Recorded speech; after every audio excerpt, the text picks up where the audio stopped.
Hello and welcome back to Let's All Laugh At, the football podcast that thrives on the expense of someone else. I'm George, I'm joined by Johnny, Dan and Andrew, back for the first one in a little while. How are you guys doing? Yeah, not bad, mate, not bad.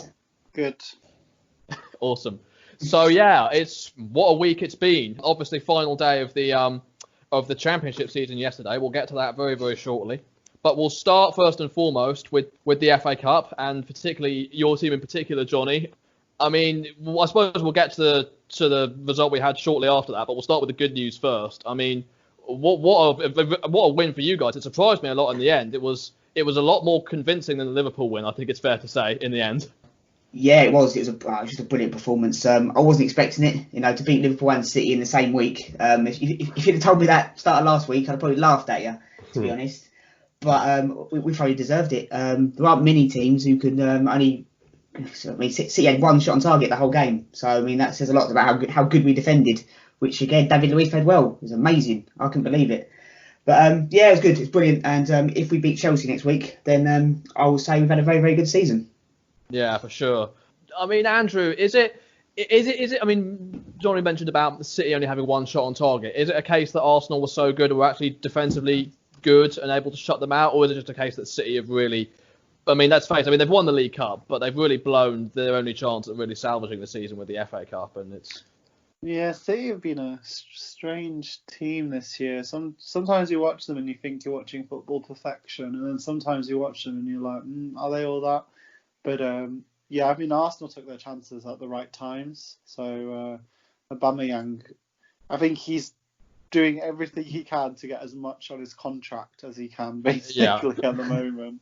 Though I don't know. Do you give a 30-year-old 250 grand a week? I don't. Well, I mean, if he can keep scoring goals and win you games like that, yeah. I mean, he's probably. I wouldn't say he's Arsenal's only world-class player at the minute, but he's definitely the head and shoulders of their team so far. I think the Alexis deal has made a lot of teams scared of giving 30, 31-year-olds really big contracts because he deteriorated so quickly. But obviously Aubameyang's had a great season, and he probably would carry it on for the next couple of years. But yeah, it's a tough one, really. Yeah, I mean, the thing about Alexis was, even though he was at that age, he was continuing to do the business for Arsenal. It's only after he went to United, and what everyone thought, including myself at the time, thought was an unbelievable deal. He never turned it on for them for whatever reason. I mean, Dan, obviously your favourite club coming into the mix again. I mean, I suppose focusing more on Arsenal for a bit though, in fairness. I mean, the only way, I mean, if they want to have Aubameyang sign this new contract, if they decide they want to give him that much money in the end, or he decides that he wants to sign it, surely getting the European places is going to be top priority. And by the looks of the table right now, it looks like the FA Cup is possibly their best way, their only way to do that. So it's got to be. It is a big game for them, the final. Yeah, I'd say so. It's pretty imperative to keep someone like Aubameyang to get Europe. I'd say players like that probably should move on. Whether he did or not would be a different story. But were he not in Europe next year, I think he would have a case to move on, definitely. As far as the new contract goes, he probably, if it's one of them, if you look across the dressing room or the training ground or to wherever Mesut Ozil's training, and you think he's getting paid, and they all know what they're getting paid. Everyone knows what Ozil's getting paid. The paper boy knows what he's getting paid. Aubameyang will probably look at that and go, I should be on that, if not more. He's not even playing. So he's definitely got a good case to get a decent hike in wages. Yeah, for sure. I mean, Johnny, in terms of, we've talked before on the show about Arteta needing to be backed with the job he's done, considering where they were when he took over and the lack of experience as number one that he's had until now. I mean, I suppose let's go a bit more in depth on that. I suppose. I mean, assuming that they manage to keep all the players that they need to, which I don't see why they wouldn't in most cases. What areas need addressing for you, and what sort of players do you think realistically you could maybe think about bringing in to fix them? Well, I mean, defensively, we probably need another centre back. I know we've got Saliba coming in, but he's only 19 years old, so he's and coming from the French league. No disrespect to the French league, but it's not great, is it? To be honest. And Saint Etienne finished 19th in the table, I think it was, so they're not exactly brilliant themselves. Defensively, yeah, probably need another centre back. Midfield, maybe another midfielder. I'm quite happy with the squad, to be fair. I mean, There's a couple of players I'd like to see leave. I mean, obviously David Luiz, he's been good for a couple of weeks, and then he was atrocious against Aston Villa the other night. But yeah, I mean, strikers. I mean, I'm quite happy with Martinelli up front. He's one for the future. I'd love to keep Aubameyang, but I wouldn't blame him for leaving. As Dan said about Mesut Ozil, where is Mesut Ozil? I still don't know where he is. He Played says, Fortnite, and he... I don't know what he's doing. I don't know what he's doing. And it just annoys me a little bit that he's not playing in a big game like Liverpool last week, Man City in an FA Cup semi-final. He's a big game player and he's not even in the team. And I applaud Arteta because some managers would play Ozil just because he's on that amount of money. But Arteta's going, well, I don't care how much you're on, what your name is. If you're not going to put the effort in training, then you're not playing. And yeah, well, apparently with Ozil, apparently the Turkish champions, they're linked with him. Apparently, I don't know how true that is. They're Başakşehir or something they're called. Istanbul Başakşehir. Yeah. I know Burnley knocked them out of the Europa League a couple of years ago, so that's all you need to know about them. That sums it up, doesn't it? No shame. Yeah, in terms of the squad, it doesn't. It really needs some reinforcements. I would say the youngsters have done really well since they came in. Like Bukayo Saka's done brilliantly, Reece Nelson and players like that. But probably just need a bit more experience. I wouldn't even say we need to spend loads of money on foreign players. There's so many players in the English team, the English league, I'd love to see Arsenal try and buy someone like a John Lundstram of Sheffield United, an English enforcer, someone like that. Even maybe try and go for Jack Grealish, just for a laugh, really. Well, let's move on to the club most linked to Jack Grealish then, Manchester United. Obviously your team, Dan. I'll stop those jokes at one point, I promise. So yeah, Manchester United 3-1 defeat to Chelsea in the other semi-final. I'm not really sure. I can't really say I was expecting either of those two teams to win particularly. I thought it was going to be very even and could swing either way. But I think that it was, it's obvious that United have been crying out for a trophy for a while now. Particularly, obviously, Ole wants to get it off his back as quickly as possible. And yeah, I thought Chelsea completely outclassed them. Obviously, they got their signature penalty at the end. But apart from that, nothing really much to shout about. No, it was a strange performance from United, and they followed it up last night with a very similar one. Quite, because they'd been okay, it pains me to say it, but they'd been quite good actually, but they'd been flat-track bullies a little bit. They hadn't really beaten anyone sort of top half, and people were getting a little bit carried away. I thought with the performances, they were unbeaten for a period of time, and they were beating, I think it was Bournemouth, they beat 5-2 or something, and they were beating, reasonably bottom half of the table teams quite comfortably. And Rio Ferdinand said Palace. Yeah, exactly. Rio Ferdinand. Don't get me started. We talked about that game last week. I'm not opening that can of worms again. He spoke about them being the best in the league at going through the gears, and ever since then they've been really inept. Like, they were poor against Chelsea. Bruno Fernandes was awful. Come pass, and it was a similar story last night. So it was a strange performance. They definitely needed, I think, to get to the final. They've still got the Europa League to fall back on, but that top four situation now has got. If they don't make Champions League next year, that is huge. Yeah, for sure. I mean, from a personal perspective, I'd love to see Wan-Bissaka playing Champions League football. Oh God, here we go. That was all I was going to say. Don't worry. Yeah, I mean, you it was have to strange. mention him once an episode, doesn't it? Well, he was. Well, I would say the funny thing was, he was when they played West Ham, he was trending over Twitter because Fosu Mensah, who was also at Palace, ironically, was starting over him. So I just found that quite funny. But yeah, I mean, they go to Leicester on the final day, and I think they just need a draw, and then that's it, because then Leicester can't overtake them. I mean, Andrew, in terms of Chelsea, obviously defeat to Liverpool last night. I mean, obviously the goalkeeping situation is the one that's been getting the most headlines. But I mean, Frank Lampard overall. I mean, I honestly didn't think he was going to, particularly not his first season. I thought if he was going to be successful, it would take him a lot more time, and they may have even ended up around mid-table. But no, he looks very likely to get Champions League. I think he deserves a lot of credit, in my opinion. Yeah, I think the way he's introduced new players as well, like Reece James, Mason Mount. He should get a lot of credit. I think the Pulisic has exceeded expectations. I don't think they expected him to be so, making a huge impact on the first. I know he cost a lot of money, but he wasn't. He was on the bench at Borussia Dortmund. So they kind of. I mean, he is the pass and the little dribble he did for Abraham's goal yesterday was quality.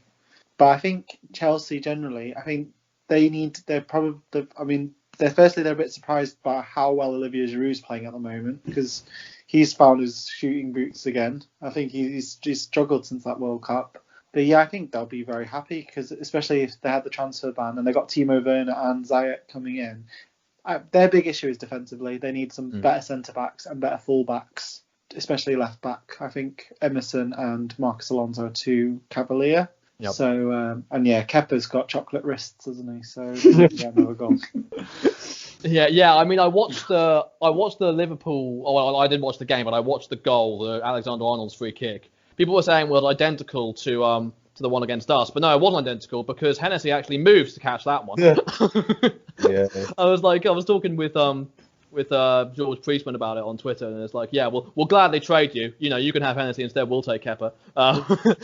But yeah, I mean, you mentioned Pulisic. I think, like I said, they spent a lot of money, but he was on the bench mostly at Dortmund. I think the fact that, they bought him in the January and for him to join in the summer, and that was right before the embargo. So he was technically their only summer signing that window. So there's even more pressure on him to deliver. And a lot of people, I think even myself might have been saying at the time that, why would they pay 60, 70 million, whatever it was they paid for him, for, when they've got Callum Hudson-Odoi sitting on the bench.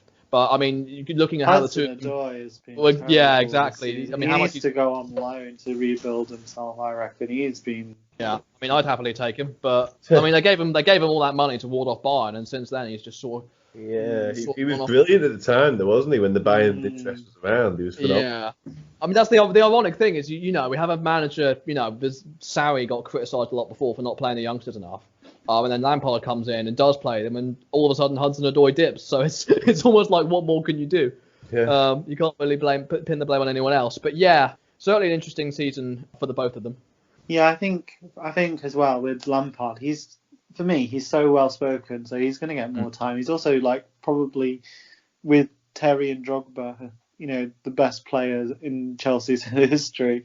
So he's going to get more time, and I think people see that he's still learning. But for me, if they strengthen the defence, then they probably could be closer to Liverpool and City.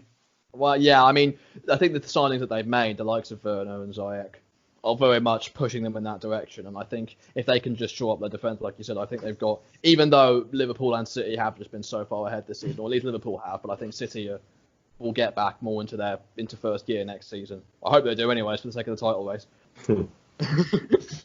But yeah, so I suppose while we got you here, Andrew, we'll make a quick mention on your club. Sort of gone downhill, unfortunately, but I suppose you're a bit like us. You're mid-table, you're on the beach, basically. Yeah, that Brighton-Newcastle game must have been the worst Premier League game I've watched. With no fans, and it was just two dreadful teams playing against each other, to be honest. The only highlight we've had is St. Maxim, who, if I was a top six club, I would be doing everything I can to get this guy. Because he's got an end product, he can shoot, and if you surrounded him with even better players, he would produce more. We're just all kind of waiting to see what happens with this takeover, because as well, when the season ends, the transfer window is very short. So will they buy, won't they buy? And then we get, we could be scrambling around again, especially Ashley Economics. We're gonna, it's gonna be could be a dreadful start to next season. You could always do a Man City and get completed on the last day, and then sign Robinho or whoever on the final day. Yeah, that day was crazy. Do you remember they went for Berbatov on the same day and nearly got him as well? That was crazy. I still couldn't. Robinho going to Man City. Never really worked out from there, did it? No, it's like do you remember Tevez and Mascherano going to West Ham? Oh yeah, ridiculous. Neil Warnock definitely does. Sheffield United member, I was going to say. That was ridiculous, wasn't it? It was just what they meant to be going to Barcelona, Real Madrid, not to work with Alan Pardew at West Ham. Well, he didn't play them either. He benched them, didn't he? Because there was some sort of, because obviously they had the dodgy Mullins and Harewood, didn't he? Hayden Mullins and Harewood. And then I think Mascherano went to Liverpool in January, and then Tevez went straight to United the summer after. So strange one. Yeah, for sure. Okay, well, let's move on then. I'm gonna be honest with you guys, with the exception of Dan. If you weren't watching the Championship last night and you were watching Liverpool Chelsea instead, I've got no sympathy for you whatsoever, because what an unbelievable day that was. In case you need fresh reminding or didn't catch all the news, you had West Brom, Brentford and Fulham in with a chance of getting the final automatic promotion place. Neither of them won. West Brom and Fulham drew and Brentford lost, which meant that West clung on to second place by 2 points. In the playoff mix, you had Nottingham Forest, who were about something like 6 goals clear. They needed like a 3-goal swing to fall out. That's exactly what happened. Lost 4-1 to Stoke, and Swansea beat Reading 4-1. So now Swansea leapt above them in the playoffs by 1 goal. And then the relegation battle was probably the craziest of them all. You had about 6 or 7 teams still mathematically with a chance of going down. I mean, in the end, obviously the big talking point is mostly Wigan, because conceding only getting a draw against Fulham with the points deduction that they've been given, which will be appealed, but we don't know where it's going. If it's upheld, then they will finish 23rd and go down. And then the other one for me, incredibly, was Barnsley as well. They win. They've been in the, I think you mentioned before the show, Dan. They win. They went since like September 13th or something like that. They've been in the bottom 3 practically the whole season. Then they win their last 2 games and claw out of it. So, yeah, just I don't know. What a day. Where to start really there.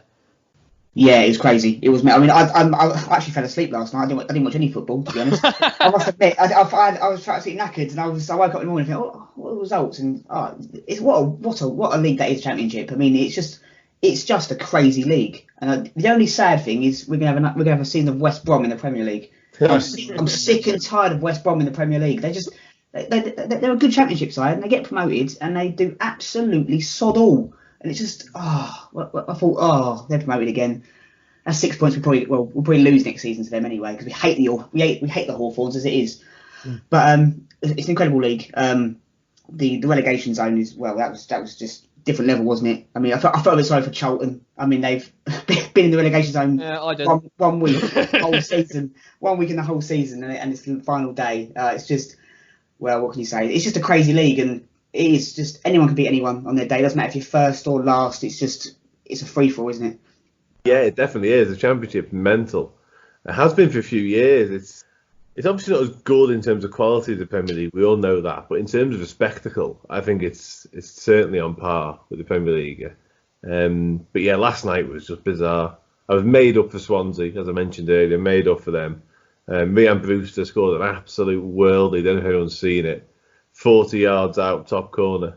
So yeah, I was happy for them. Also, not impressed with West Brom coming up. To be honest, quite fancied Brentford in place of them.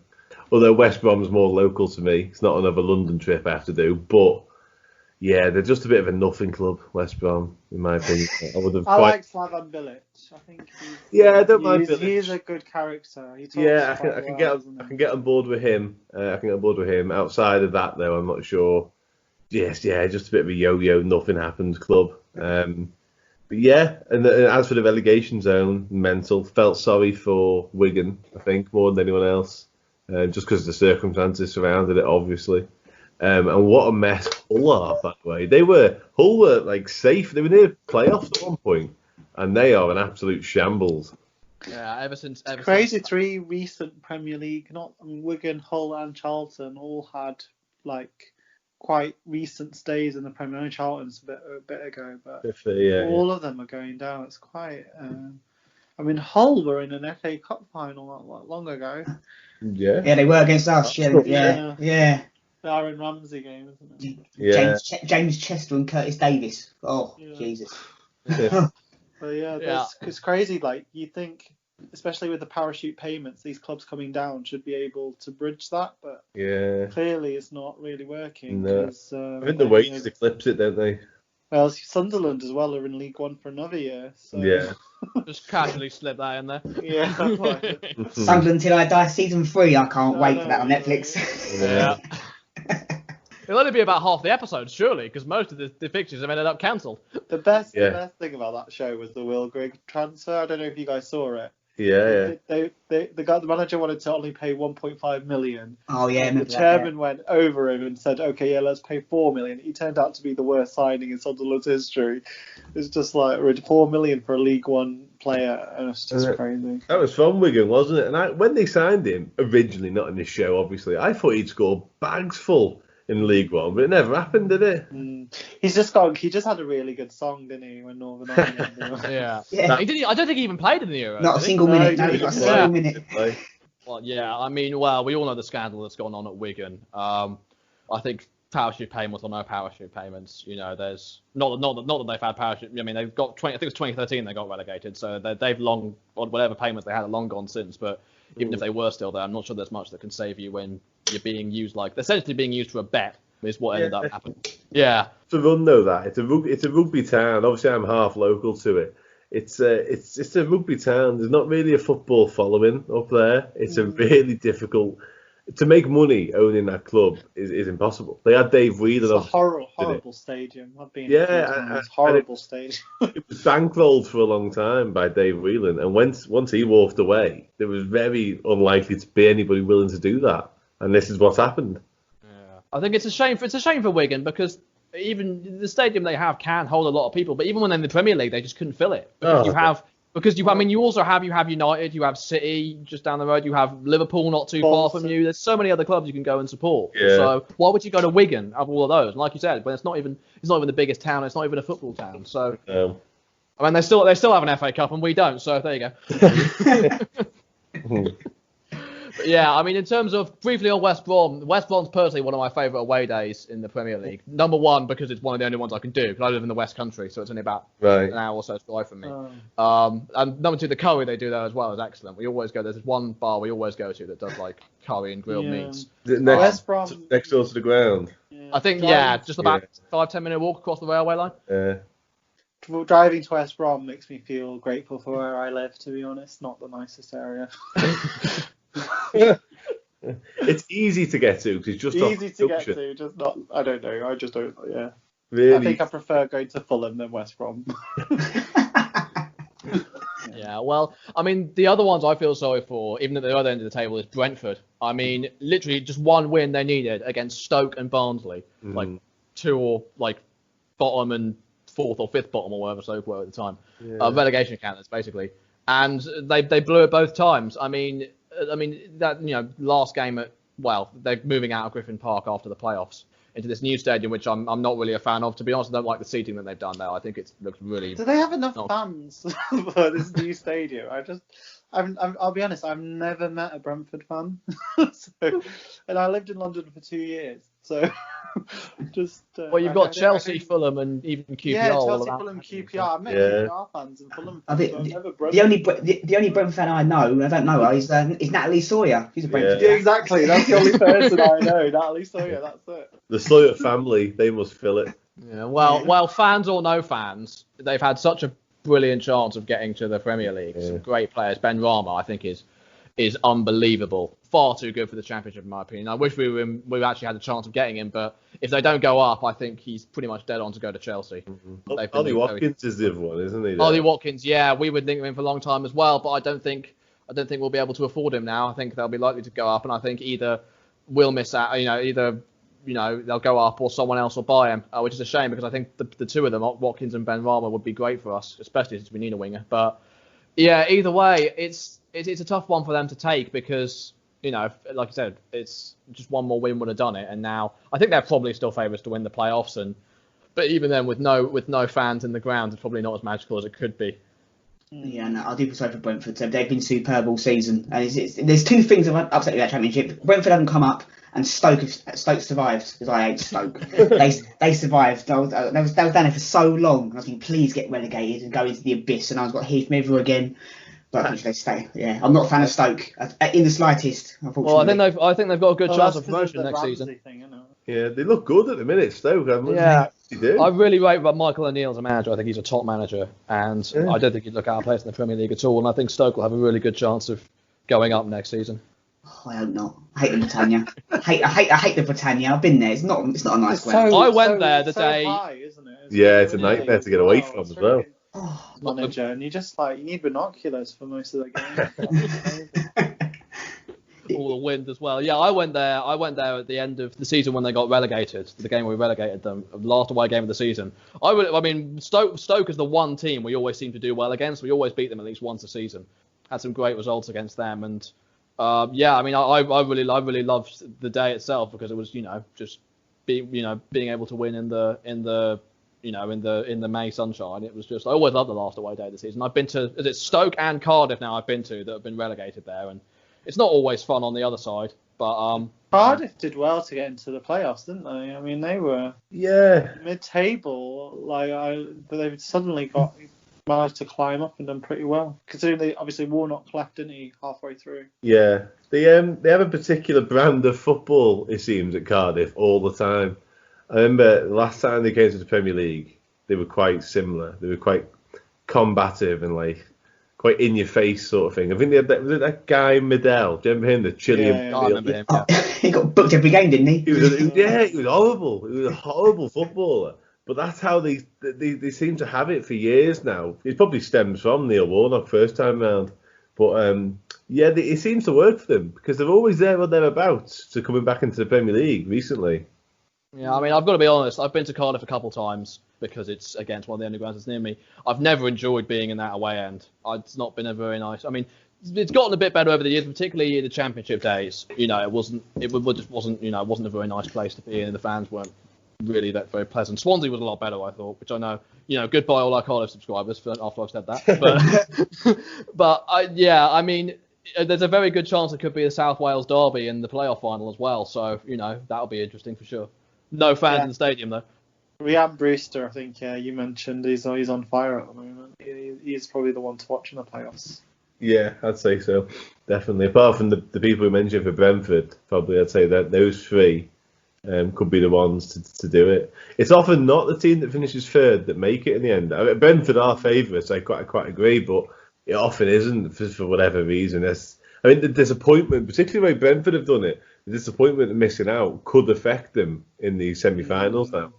Yeah, I totally agree, actually. Yeah, it's just a shame. I'm glad they didn't come up because London's only half hour away from me. It would be a nice away day because away to Cardiff or Swansea or West Brom. I'm so unhappy they're promoted, honestly. Just 6 points we won't get. They'll beat us both times next season. I think it's going to be really interesting to see what Leeds do in terms of transfers because they've already been linked with some big names. Well, they signed, I can't remember his name, I haven't got it up with me, but the new keeper they got from Lorient was confirmed today. So they've been linked with Edison Cavani today. Yeah. Oh, God. I think there is a bit of a risk of that, in fairness, because we've seen teams before. I mean, I remember when Middlesbrough signed Victor Valdez on a free transfer. I think it was a free anyways. The year they came up and he just didn't cut them off at all. I think they finished second bottom with about 25 points. So there is sometimes a case where newly promoted teams sort of get ahead of their station and, it ends up, particularly with the wage structure as well, at least. I mean, I know, obviously, with the manager they've got and the crowds that they get, they're much more likely to be able to support a player like that. But at the same time, I think Leeds have got a fighting chance for the promoted. I don't expect West Brom to stay up. I think Slaven Bilic's defending was made for non-league, to be honest with you. And I think that, they stuttered so much over the past couple of weeks. They were very lucky to go up in the end. And I think that even though I do like Bilic as a man, I think he comes across really well, and he's the sort of character you want at your football club. I just don't know if tactically he's got it for the Premier League personally. At least not with a team like West Brom. Very nearly took West Ham down in the end. So yeah, it'll be interesting to see about that. So sort of staying with the Championship, we've had two, we'll say, controversial managerial changes in the past week. Obviously, the one that's been getting the most headlines is Watford. It's getting rid of Nigel Pearson and Craig Shakespeare, assistant manager, and now they're in their 1 point inside the relegation zone with Arsenal away to come. So and then the slightly lesser mentioned one, Huddersfield Town, sacking Danny and Nicky Cowley, the Cowley brothers, after keeping them up. So we'll start with Watford. Andrew, even after a 3-1 defeat to West Ham, you can see how things were going to be. The alarm bells were going to be ringing at Watford, but this is a bit of a knee-jerk decision, isn't it? Yeah, I think in particular where he started from and where he got them to, they literally were. Everyone just thought they were going down when at the time Nigel Pearson came in, so he did a really good job, I think. But it's the way Watford, they don't care about managers. I think everyone who gets employed by Watford kind of knows that you could go at any sort of time. So it doesn't surprise me with Watford. But to be honest, their model, okay, they might get relegated, but Watford is pretty much a Championship team, really. So they've done well to stay in the Premier League for quite a while, I think. But yeah, I was very knee-jerk. I would not have liked to have been the person to tell Nigel Pearson they're sacked. He's a very scary man. James McCarthy can tell you ostrich firsthand. The ostrich thing. Oh God, he was quite scary.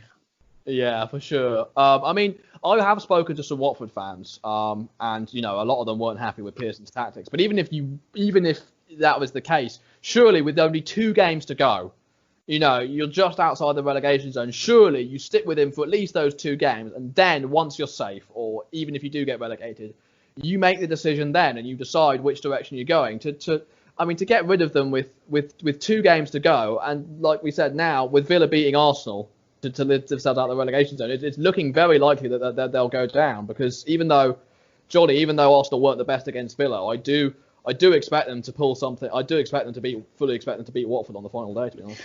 Do you? Well, Watford. I don't understand why they sacked him. I mean, he took over and there was 7 points adrift. And they were point out of the relegation zone went up until they lost to West Ham. They had City and they got Arsenal the last 2 games, and they sack him. And it's just, what do Watford actually want? Because they're not going to be ever a top 4, top 6, top 10 club. They're a relegation battle bottom 6th team, and I think is it their 700th manager in 20 years or something like that. They've had so many managers now, but they're a strange club. But I do agree. Pearson is a scary man. I wouldn't have told him. I told him by Zoom or something. Oh, by the way, Nigel, you're out the door. Sorry. Oh, sorry, can't hear you. Sorry. Instant, just cut off the call. Yeah. Yeah, sorry, can't hear you, Nigel. Sorry.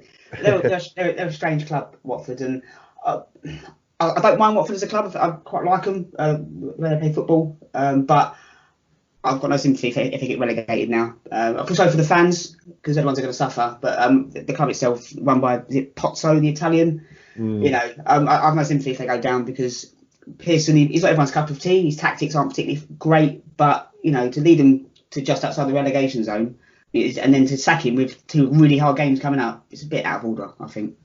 Yeah, I mean, you talk about them being a bottom 6 club, relegation club, but I mean, they were pushing for the Europa League last season, got to the FA Cup final under Javi Gracia, and they sacked him 4 games in. So it's almost a case of, well, I understand not leaving it too late to pull the trigger on a manager, but at the same time, there is such a thing as a knee-jerk reaction. And I mean, Dan, when you look at a structure like that requires, obviously people talk about the actual changes changing the manager brings in, for the players and the style of football and all that sort of thing. But when you have them, even if when you try and build a model around that, it doesn't always seem like a sustainable one. I mean, I know that Watford's managerial appointment with Pearson, ironically, did seem to work. But if they do end up getting relegated and trying to go down to the Championship and trying to get back up, you would think the sensible option would be to get someone in who's established in the league potentially and try to get and have the best chance of getting them back up, and just sticking with them as long as they can. Yeah, you would do. It's another case of what do they want? Like, be careful what you wish for in a way, with Watford in particular. And they've done it 5 or 6 times now in the past 18 months, really. I don't know who they think they are as a football club. Like, they've spent, apart from last season, which was a bit of a flash in the pan, the FA Cup final and the Europa League, slight hope. They are, as we've said, the bottom half of the Premier League, top half of the Championship football club. So to continuously sack managers in the hope of something better seems quite bizarre. As for the Nigel Pearson one, he made them much more organised when he came in. They were gone, in my opinion, when he arrived. I know it was only halfway into the season, but they were miles away. And they actually played Liverpool first game under Pearson. And they probably should have beat us that day. And it was at Anfield. They really probably should have beat us. And they were just a much more organised team, and they all seemed to care. And I think Troy Deeney was back playing, and it all seemed, on the up. But as for sacking him now is just bizarre. With 2 games to go, like you said when you introduced it, really, you wait, and then if you want to change at the end of the season, wherever you are, whatever league you're in, you change it accordingly. I think they just don't like the style of football he played, because he's not. They're Italian owners. They might want a continental manager. They brought him in. What style of football have Watford played? Well, they haven't got one at the minute. That's exactly. So many clubs say, "Oh, we want a better style of football." And the clubs aren't even famous for. No, I know. But that's like Huddersfield. The Watford way, whether that is. The Huddersfield owners said, "Oh, they don't like the style of football." Did they watch Huddersfield in the Premier League? It was dreadful. Horrendous, exactly horrendous. But as for if they do go down, which I think they will actually on the weekend, you would want a proven Championship manager. Who that is now, because Pearson's been there and done it in Championship, hasn't he, when he was at Leicester? So he would have fitted that bill as well. But who they go for in the long run now is beyond me. Because you kind of just despair with a club like Watford when they keep sacking managers without a care. Just strange. You get to a point where eventually you have no sympathy for them. It's just sort of well, one of them sacked the manager. What's new? How long do you think the next one's got? Yeah, exactly. And it is cutthroat there because, like I say, Gracia got 4 games and he did wonders with them last season.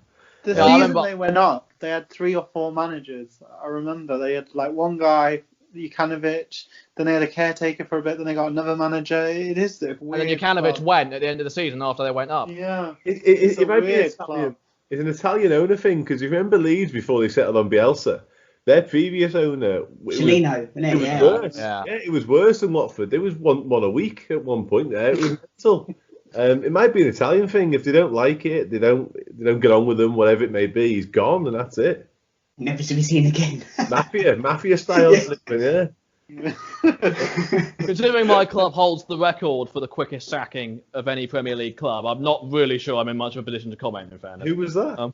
Frank de Boer. The Boer. Yeah. I've seen you seen the Bielsa documentary. He left Lazio after 2 days once. Marcelo Bielsa. That's crazy. 2 days into the job, he just have you ever seen that story about Leroy Rossignol that he got appointed? I saw that. Yeah. He got appointed manager. Then 10 minutes later, the club got taken over and he got sacked. They announced him as manager, and then literally 10 minutes later, they were like, "Oh yeah, we wanted a different guy. Thank you." That is quick. Yeah, I'm pretty sure that's the shortest managerial stint ever. Yeah. Telling your wife, "Oh, I've got a new job. Yeah, I'm really excited." Yeah. Actually, no, I haven't got a job anymore. Yeah. Oh, yeah, I know. Nightmare. That might be his own job in management as well. I don't think he's had one, has he? No, I don't think he has. I don't think he has. No, I know he's a pundit on the Football League show for like 5 or 6 years, but not an actual football management job. No. Yeah, and then I suppose they're moving on to Huddersfield as well. Again, a slightly lower profile one, but obviously former Premier League team last year, or I suppose in name only, I suppose you could say, with how they played at points. But yeah, I mean, Danny and Nicky Cowley took over, kept them up. Obviously, before that at Lincoln, they had that unbelievable run in the FA Cup, getting to the quarterfinals against Arsenal, got them promoted from non-league to League One very nearly in successive seasons. They were tipped to be the next sort of British managerial duo, or this manager assistant manager duo, or whatever you'd say. And then Huddersfield's.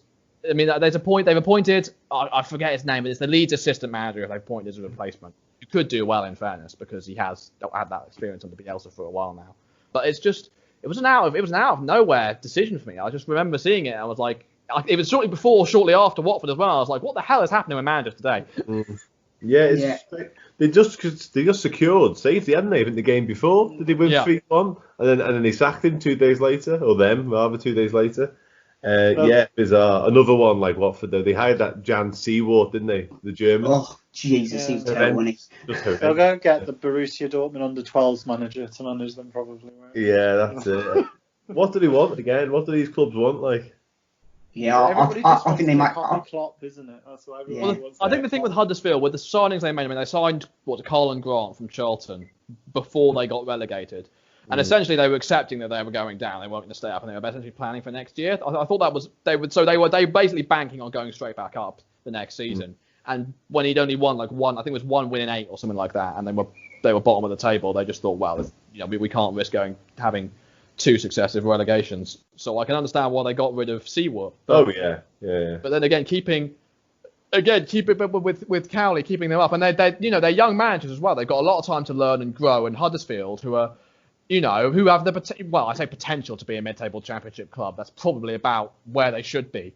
There's no real pressure on you in that sense. So, well, I mean, there shouldn't be that much pressure on you, I suppose, but not according to the board. Yeah, it's a strange one, and I think Huddersfield might they might ruin the day they sack them too. Because I think they're both very talented managers, both let's say very young. They play quite good football actually. I mean, I've got a little bit of a vested interest because they've got Chris Willock ex Arsenal and Emil Smith Rowe. I watched a little bit of Huddersfield this season, and they're not a bad football inside, and to keep them up, and the Championship's as I've already said, it's a mental league, and to keep them up is an achievement, and to sack them, it's very bizarre, and I think they will regret that come next season, I think. Yeah, I certainly wouldn't be surprised to see them back in management very soon. I've realised I've completely glossed over Liverpool without even meaning to. Like I said, I was watching the Championship mostly, but I mean, Andrew, I think it was you that said on the first or second episode that when Liverpool win the league, social distancing will basically be abolished in Liverpool. Dan, was that the case at all? I think they were very good actually. I mean, all the reports come that Leeds were much worse because they had their own safety parade. Yeah, I think they were very responsible. I think probably because Klopp was so passionate about talking about it. Hopefully it's not that long away that they can celebrate properly, because it's only fair. I mean, 30 years is a long time. It's just sad because they were such an incredible game that it would have deserved it was the way they played. They were so clinical as well. It was if Mo Salah had the shooting boots on, they probably would have 7, didn't they? So crazy. Keita's goal as well was fantastic, wasn't it? Just he hasn't scored one like that for Liverpool, because at Leipzig he was known for scoring from distance, so it's good for him to do it for Liverpool. Yeah, I had the game on. I had the Liverpool-Chelsea game on 5 Live because it's the only way I could listen to everything else that was going on.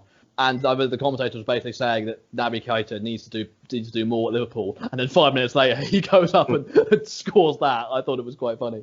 But yeah, Dan, I mean, we talked about Liverpool's we say sort of dip that we said at the time because the results weren't as good, and obviously shipping 3 against a good Chelsea side, but with the defensive qualities they've had. I suppose I suppose with next season it's a case of can you see another season like this one, in the sense of not even necessarily that you're so far away from City, but in the sense of how relentless it's been on your end? Yeah, I can. I think there's definitely been a dip. There's no doubt about it. I think when you perform at a level we've done for such a long period of time, I take last season into account there, because people forget, even though we didn't win the league last year, the run we went on, I think 97 points we finished on. And we might not get that this year. And we've won. That's crazy. That's mental. So we could get it at the same time, but we also might not. So to have won the league, there was always going to be a small drop off, and a small drop off at that level hurts, and that's what's happened. Obviously, the City game, the Arsenal game, and a couple of other games. Burnley, we weren't very good. We were good last night. We were very good last night at times, actually. Defensively, a bit all over the place. Gomez and Van Dijk ran into each other at one point. But yeah, Naby Keita was brilliant. Incredible goal. He's been really good since the restart, actually. I think the no fan situation suits him for some reason. Salah, you mentioned, God, if he had his shooting boots on for 4 weeks, we might have won a couple more games.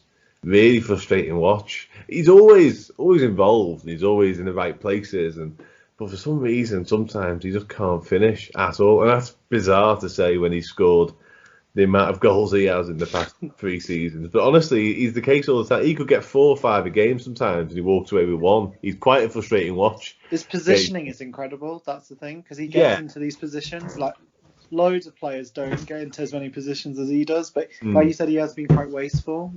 Yeah, 100%. He's as a Liverpool fan, he's a really frustrating watch sometimes, because he's great at getting into positions, like you say, and he'll make things for himself at times, but he does miss some chances through the season. There's no doubt about it, and he goes through little spells like he is at the minute. But as for next year, yeah, I think we could go again, as it were. I'm not concerned about the squad and the depth of it. I think a couple will leave. Obviously, we know Lallana's going to go wherever he goes. I think the Thiago deal's getting closer from Bayern. I think that deal looks like it could happen. And I think the youngsters are going to play a much bigger role than we thought. I think Curtis Jones in particular is going to play a big part next season. So I'm quietly confident. I think Shaq's going to go, isn't he? Yeah, Shaq will probably go. And I think it's probably right that he goes. He's not involved enough with us to warrant him staying, really. Divock potentially as well. As much as I love him for certain things, I don't think he's good enough, if I'm honest, to be a backup for us anymore. Certainly recently he's been quite poor when he's played. But yeah, no, I'm happy. Obviously, I'm confident. Last night was incredible for many reasons. But yeah, I think the youngsters are going to play a much bigger part next season, and that could be, without signing anyone, that could be quite important. Yeah, for sure. I mean, I think ultimately Liverpool's recruitment is, in terms of net spend and players in and players out, has definitely been one of the best in the league, if not the best, over the past 3 or 4 years, particularly. So I think in terms of that, I think if I was a Liverpool fan, I would be pretty confident in how the club as a whole can handle the pandemic window, or whatever you want to call it, I guess. I mean, and how good was Trent's cross to Firmino? What a cross that was! That was, oh mate. I mean, I'm not a Liverpool fan, but when I saw that go in, I was like, you got to applaud that. That was honestly, right. I've run out of superlatives for that man. And I watch City. I watch football regardless. I watch City, and I hear people talk about Kevin De Bruyne, who, by the way, is the best footballer in the Premier League. But people talk about his passing, his range of passing, and I watch Trent Alexander-Arnold do it every week. He is phenomenal, honestly, right back as well. I mean, that cross was just, it was delicious. That's what I mean. It was just, I mean, all the goals last night, actually, all 8 of them were pretty awesome, to be fair. Yeah. But Liverpool, I mean, I've run out of words for Liverpool this season. They've been superb. Yeah, they've just run away. Thoroughly deserve it. And I did find it quite funny to see Jordan Henderson in his full kit last night. Made me laugh. Fair play to him. Channeling his inner John Terry. It was exactly, and I loved it. That fair play though. Yeah, it's quite nice. I mean, I say I'm not a Liverpool fan, but it's quite nice because I've got a lot of Liverpool friends, and they're so happy they won the league, and it's quite nice seeing people happy. Do you know what I mean? I don't know about that, but yeah. No, it is. No, I don't know. It's just quite nice. I mean, hopefully they don't run away with it every year, but it's been so long for them, and we beat them, so that's all I care about. Yeah, I was going to say, I think you have a slightly different tune if you'd lost last week. But... Yeah, if I'd gone unbeaten, I might have been so complimentary. Yeah, exactly. Definitely. Yeah. So I suppose the only thing that's left is the Let's All Laugh At segment, where we each pick a moment that made us laugh the most, or to laugh at the most. Again, we're sort of spoiled for choice this week. I certainly found a lot. Andrew, what have you found? I think probably. Oh, let me think. I did have one, but we've mentioned it already. It was the Zlatan to Leeds story. Because I just think that would be crazy if Zlatan went to Leeds. Yeah, how is he? Is he what, like 35 or something now? 38.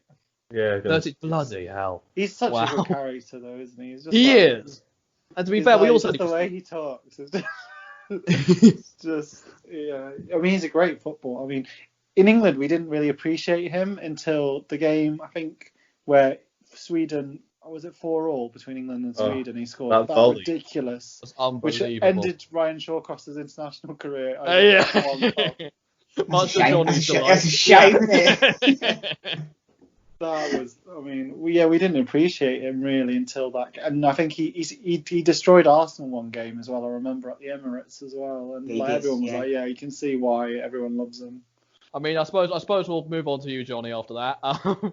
Yeah, what have you picked anything? I have. I mean, I saw a tweet earlier today. I think it was on the BT Sport Twitter account, and certain clubs are retiring certain numbers for legends. I think number 4 for Maldini and other clubs. And Birmingham have decided to retire number 22 for Jude Bellingham, and I just find that very bizarre. I mean, he's a decent player, and I wish him all the best at Borussia Dortmund. But to retire a number for a 17-year-old is a little bit ridiculous, if you ask me. Yeah. He's played one season as well. Yeah. One season. He's not exactly the epitome of loyalty. No, I mean, I wish him all the best. He's a very talented footballer, but I just thought it was quite funny. It's like he's hardly a legend. I know he's a local lad, but come on, let's get real a little bit. Yeah, the most ridiculous thing I've seen that, by the way, it's just he's not won anything with Birmingham. He's been there for a year or whatever and played in the Championship. Obafemi Martins won them a League Cup. Oh, right, no need for that. Is there no need for that? Why didn't they retire? His only goal. I love Obafemi Martins. What a player. Why didn't they retire number 10 or whatever he was? It's... Obafemi Martins. It gives me nightmares of Koscielny and Szczesny. That does. This is the Johnny Trauma episode, apparently. And that Nikola Zigic, he's like 9'10", wasn't he? He was big in. Yeah, he was a big bloke in. Yeah. He was. Thanks for that, Yeah, Dan. I was going to bring up. It wasn't my pick, but it wasn't going to be one of my honorable mentions because I just think, like you said, I think it's definitely his first full season at Birmingham. And again, I think Dortmund are clearly paying that money for a reason. He is their record sale, but he had to retire a number. I mean, I remember West Ham, Dylan Tom Bides, I think it was number 40 or 41. They retired one of the two. And I know that because it was before the West Ham Palace game. The reason they retired it was because he passed away from testicular cancer, unfortunately. Before the game, every game, in the 40th or 41st minute, whenever his shirt number was, there's a minute's applause, and the foundation is set up between the two because of the match there. But I mean, that's a much bigger deal than going to Borussia Dortmund. You know what I mean? It's quite like American, so they do it in the NBA and the NFL. And I think we should actually introduce it here for not for Jude Bellingham, but for clubs like for instance, at Newcastle, Shearer. I'm guessing all the Liverpool players would have their shirts retired. Yeah, well, the problem with shirt retiring is eventually you're going to run out of numbers. What do you do? Yeah. And if it's Alan Shearer, that's your number 9 gone. If I'm Tom's wearing it, so it should be retired. Just stick to statues, guys, for God's sake. But yeah, so what about you, Dan?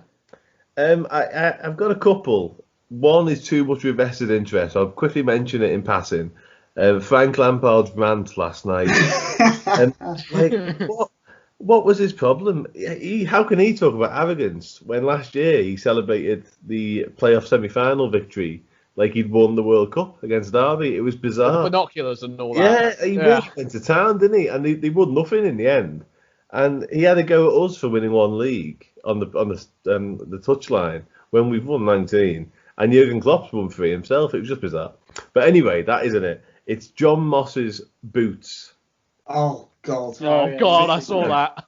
Mossy with the Mossy engraved on.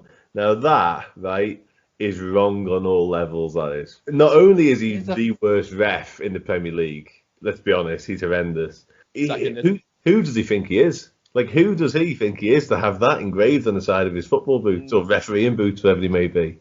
I think that just sums up British referees as a whole, doesn't it? Really. Like Clattenburg's got the Champions League and the FA Cup tattoos on his arm. Don't even mention Clattenburg. You want to talk about trauma in an FA Cup final? My God.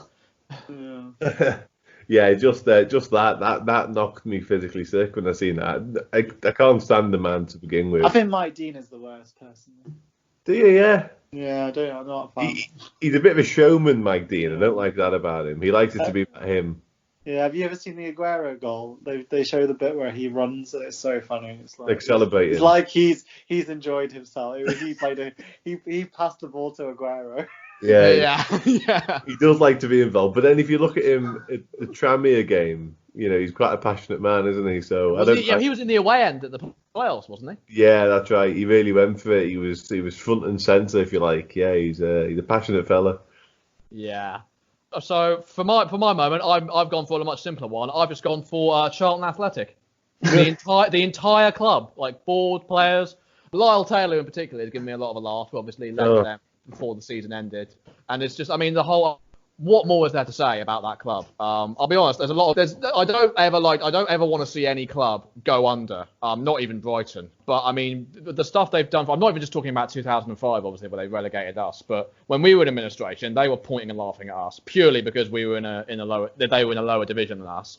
And then a lot of their fans. I don't know if any of you remember the Croydon tram crash a few years ago. Yeah, vaguely, yeah. Yeah, they were basically mocking our fans and basically making fun of that. So. Yeah, I've got no sympathy for their situation whatsoever. So yeah, that's for me. I've got one actually. Andros Townsend on Talk Sport because everyone. How did this week? Oh, you lost. It's quite funny. I've got to be honest. He's a very good pundit actually. I think he'll do well when he retires. I just wish he was as good a winger as he was a pundit. Yeah. At least he's got a backup career when he's inevitably released. He is living a little bit off those 3-4 games he played for England about 6 years ago. He was so good then, though, wasn't he? He was incredible. It's just, he was really good for Newcastle, but he was crazy goals, isn't he? He was like the guy that passed the ball to in those days, wasn't he? Yeah, it's really strange because whenever you see him now for Palace, not playing, but in the squad, you think, oh, he can play, but he can't anymore. No, it's a real shame. I mean, it was only last year as well. He was banging it against Manchester City. I mean, Yeah, what a goal. Yeah. I love it, actually. I love him. Take it all back. Well, I don't know if you saw as well, one that doesn't get nearly enough highlights, Burnley as well. Burnley at home a couple of weeks before, where he just cuts in from outside the box and just whacked it right in the top corner. Such a great goal. Yeah, he's just gone so downhill so much in one season, a bit like Luka Milivojevic. But, I guess that's what happens when you're in your 30s and not as big. I don't think he's in his 30s. Is he? I think he's him and Harry Kane same age, I think. Are they? 20, both of them are same 27, I think. This is the thing. I think he's a bit old. He broke through. He went on didn't he? He's got the record for the most loans as well. Didn't he do 100? Something like that. I know it was a QPR. Crazy. Well, yeah, 29 he is, 29. So I was almost there. Been around for a long time, hasn't he? It seems. Yeah. I mean, he's a good character. He's someone good to have in the squad. But in terms of I just wish he could score, 30-yard volleys every week. That would be a lot better. I mean, I'm leaning. I've got to go for the. Well, I'm torn between the Bellingham one, the shirt retiring, and John Moss. I can't decide between the two.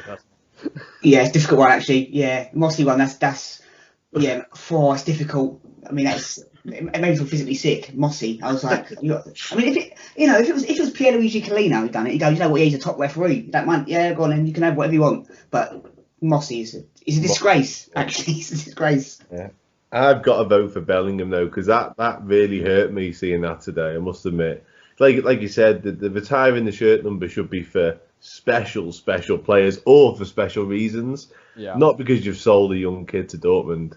For me, it's Bellingham. Yeah. I think they're kind of predicting that he's going to be great, aren't they? That's what. Yeah, but that's great. But they'll forget he played Birmingham by then. Yeah, I mean. Yeah, I think I'll have to go for Bellingham in the end. I think you're right. The retiring the shirt. Yeah, like you said. I mean, he could. We all know that Borussia Dortmund and young English players is typically a winning combination. So there's a very good chance he'll go on to do well there. But even so, it's like you said. Most people will forget he even played for Birmingham, except for them, who I'm sure will be very reserved in their comments about who he used to play for. But yeah, I think it's the way the club are handling it as well. I mean, when the club is doing that, it's almost like, I don't like the term small club mentality, but it really does stink of that a lot, doesn't it? Mm-hmm. So that's about all the time we've got time for this week. Thanks for listening to this episode. Be sure to drop us a like and a follow, whatever platform you're on. You can find us on YouTube and Spotify now at Let's All Laugh at a Football Podcast, as well as Twitter at LALA_podcast. Be sure to check out Johnny and Dan's works on Last Word on Sport, Extra Time Talk, and Life's a Pitch. Be sure to check out all our social media, links in the description as always. Thanks to Andrew, Johnny, and Dan for joining me. Thanks for listening, and we'll see you guys next time. Take care.